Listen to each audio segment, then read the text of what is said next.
Mind பாடி spirit healing சேனலின் அன்பான வணக்கங்கள்.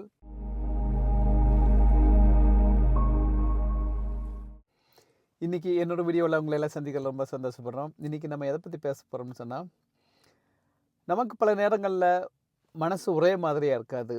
ஒவ்வொரு நேரமும் அப் அண்ட் டவுன்ஸாக இருக்கும், மூட் ஸ்விங் இருக்கும், டிப்ரெஷன் வரும், கவலைகள் வரும், பயம் வரும், அடுத்து என்ன செய்ய போகிறோமோ அப்படின்னு தயக்கம் வரும். நம்ம எதிர்பார்த்த அளவுக்கு சில இதில் வெற்றி கிடைக்காது, தோல்வியாக அடைஞ்சிருக்கலாம், அல்லது நம்ம எதிர்பார்த்துருக்க ஆப்போசிட்டாக நடந்திருக்கலாம். பல சூழ்நிலைகள் மாறி மாறி மாறி வந்துக்கிட்டே இருக்கும். இன்றைக்கி போல் நாளைக்கு இருக்காது, நாளைக்கு போல் இன்றைக்கி இருக்காது, இன்றைக்கி போல் நேர்த்தையும் இருந்திருக்காது. ஸோ மாறி மாறி வரும்போது நமக்கு ஒரே குழப்பமாக சில நேரங்களில் நம்ம ரொம்ப ஒரு டிப்ரெஷனாக போயிடுவோம்.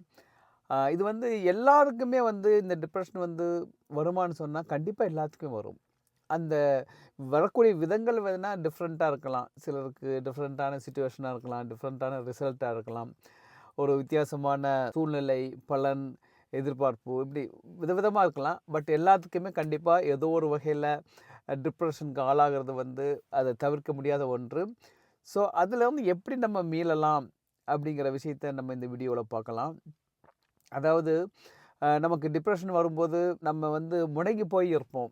அதாவது நம்மளுக்கு உடம்புல உள்ள சக்தியெல்லாம் ட்ரெயின் ஆன அப்படி என்ன செய்கிறது அப்படின்னு தெரியாமல் ஃபிசிக்கலி நம்ம ரொம்ப வீக் ஆகிடுவோம்.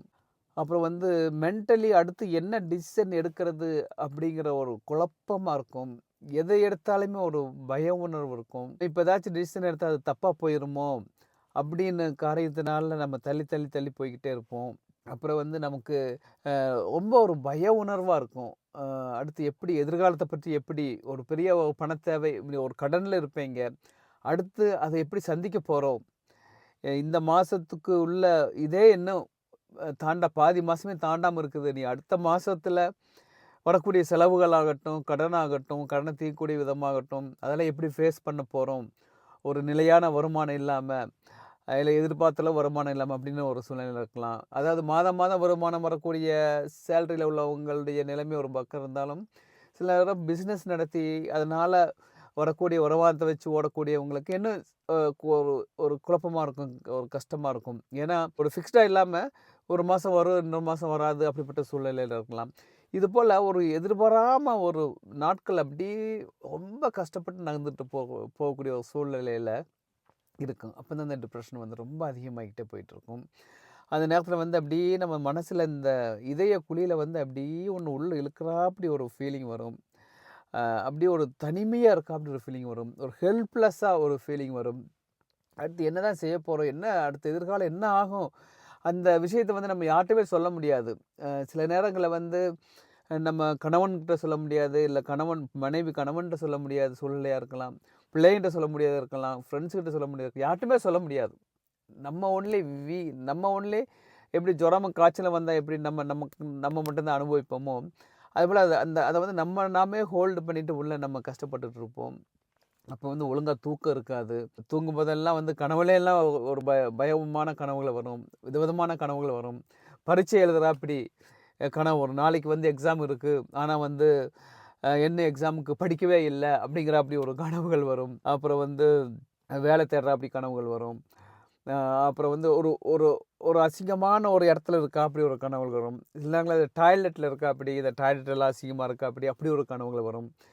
அப்புறம் சில விலங்குகள் நம்ம துரத்துறாப்படி, இது போல் ஒரு பய உணர்வு ஓட்டக்கூடிய கனவுகள் வரும். இது போல் அந்த சூழ்நிலையை சொல்லப்போனால் பல விதங்களில் நம்ம எக்ஸ்பிளைன் பண்ணிக்கிட்டே போகலாம். எப்போவுமே ஒரு ஒரு மேகம் சூழ்ந்த ரொம்ப பகலில் மேகம் சூழ்ந்த ரொம்ப இருட்டாக இருக்கா அப்படின்னு நம்ம ஃபீல் பண்ணுவோம். அப்படிப்பட்ட சூழ்நிலைகளில் நம்ம என்ன செய்யணுங்கிறதே தெரியாது, யார்கிட்ட பேசுவோம்னு தெரியாது, எதையுமே ஒரு விருப்பம் இல்லாமல், ஒரு ஒரு இன்வால்வ்மெண்ட் இல்லாமல் இருப்போம். செய்யணும்னு ஆசைப்படுவோம், இதெல்லாம் செய்யணும் அப்படின்னு மனசுக்குள்ள நினைக்கும், ஆனால் உடல் ரீதியாக செய்ய முடியாது. இப்படிப்பட்ட பலவிதமான ஒரு ஃபீலிங்ஸுகளை நீங்கள் அந்த டிப்ரெஷனுக்கு உள்ளான டைமில் நீங்கள் ஃபீல் பண்ணுவீங்க. இந்த நேரத்தில் நம்ம என்ன பண்ணலாம், ஒரு ப்ராக்டிக்கலாக என்ன செய்யலாம் அப்படிங்கிற ஒரு சின்ன ஆலோசனையை நான் சொல்கிறேன். அந்த நேரத்தில் நீங்கள் ரொம்ப குழப்பமாக இருக்கும்போது என்ன செய்யலாம், நல்லா தூங்கிடுங்க. என்ன இப்படி சொல்கிறீங்கன்னு கேட்குறீங்களா? கண்டிப்பாக நீங்கள் வந்து அதை அக்செப்ட் பண்ணிக்கிட்டு உங்களுக்கு அந்த அந்த குழப்பமான சூழ்நிலையில் நல்லா உங்களுக்கு தூக்கம் வந்துச்சுன்னா நல்லா தூங்கிடுங்க. ஓகே. உங்களுக்கு வந்து உடம்புக்கு, மனசுக்கு எல்லாத்துக்கும் வந்து ஒரு ஒரு ரீஃப்ரெஷ்மெண்ட் தேவை. அதாவது இந்த ஃபோன் சில நேரங்களில் வேலை செஞ்சுட்டே இருந்தால் ஸ்ட்ரக் ஆகி வேலை செய்யாது. திருப்பி என்ன செய்வோம், ஃபுல்லாக ஆஃப் பண்ணிவிட்டு திருப்பி ரீஸ்டார்ட் பண்ணுவோம் இல்லையா இந்த ஃபோனை. அதுபோல் வந்து உங்களுக்கு நல்ல ஸ்லீப் எடுத்துருங்க. நல்ல சாப்பிட்டோ இது பண்ணிட்டோ நல்ல ஒரு ஸ்லீப் எடுங்க. அடுத்து நல்ல ஒரு குளியல், நல்ல ஃப்ரெஷ்ஷாக பாத் எடுங்க. குளிச்சுட்டு அப்படியே கொஞ்ச நாள் 1 நாளோ 2 நாளோ அப்படியே ரெஸ்ட் எடுத்துக்கிட்டு அப்படி அந்த ஒரு ஏற்றுக்கங்க. இதுதான் உண்மை அப்படின்னு ஃபஸ்ட்டு அதை ஏற்றுக்கங்க. நம்ம ஏற்றுக்காமல் இருக்கும்போது தான் அந்த ஒரு ஃப்ரிக்ஷன் வந்து நம்மளை வந்து அதிகமாக டிப்ரெஷனுக்குள்ளாக்குது. ஃபஸ்ட்டு அக்செப்ட் பண்ணிக்கங்க. அக்செப்ட் பண்ணிக்கிட்டு உங்கள் லிஸ்ட்டில் பெரிய லிஸ்ட்டு இருக்கும். மனசுக்குள்ளே நிறைய இருக்கா அப்படி இருக்கும். அன்றைக்கி ஒரு லிஸ்ட்டு எழுதுனீங்கன்னா ஆனால் தீர்க்கக்கூடிய பிரச்சனைகள் கொஞ்சமாக தான் இருக்கும். அந்த லிஸ்ட்டு எடுத்துக்கோங்க. அடுத்து லிஸ்ட்டு எடுத்துக்கிட்டு நம்ம எப்போவுமே நமக்கு வந்து டவுன் சைடாகவே நினைக்கும்போது, தோல்வியாகவே நினைக்கும்போது, நெகட்டிவாகவே நினைக்கும்போது நமக்குள்ள அந்த எனர்ஜி எல்லாம் அதிகமாக ட்ரெயின் ஆகிக்கிட்டே இருக்கும். அதனால் நமக்குள்ள என்னென்ன பாசிட்டிவிட்டிஸ்லாம் இருக்கோ, பாசிபிலிட்டிஸ் இருக்கோ, சக்ஸஸ்க்கான பாசிபிலிட்டிஸ். உதாரணத்துக்கு வந்து ஓகே, நமக்கு நல்ல ஒரு உடல்நிலை இருக்குது, ஆரோக்கியமான உடல்நிலை இருக்குது, படிப்பு இருக்குது, கல்வி இருக்குது.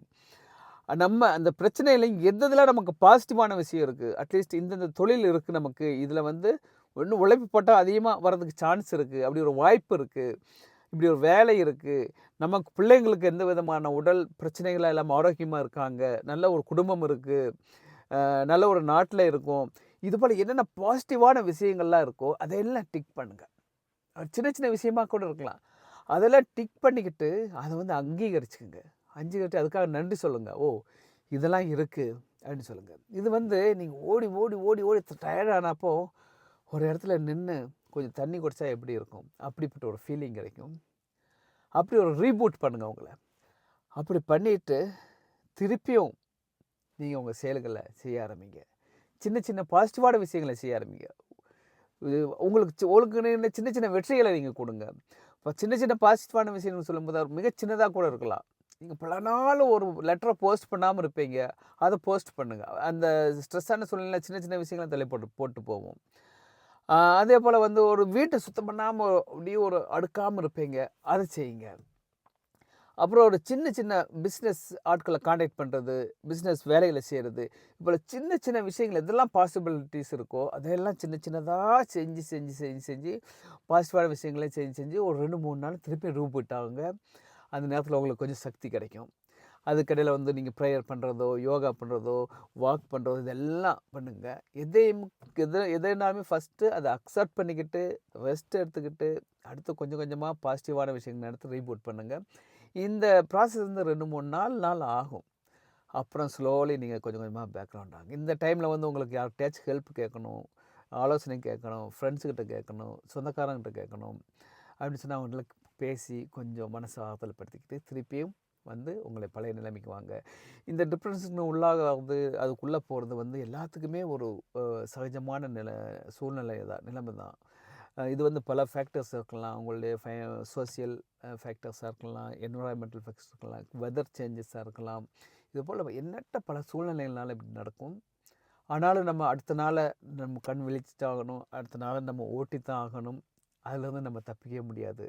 அதனால் அதை எப்படி ஹேண்டில் பண்ணுறதுங்கிறத நம்ம அந்த கலையை தெரிஞ்சுக்கிட்டு வாழ்க்கையில் அமைதியாக வெற்றியை நோக்கி, சமாதானத்தை நோக்கி, மகிழ்ச்சியை நோக்கி நம்ம பயணம் தொடரட்டும். ஓகே, இந்த செய்தியோடு இன்றைக்கி முடிச்சுக்கிறேன். இன்னொரு நாள் இன்னொரு செய்தியோடு பார்ப்போம்.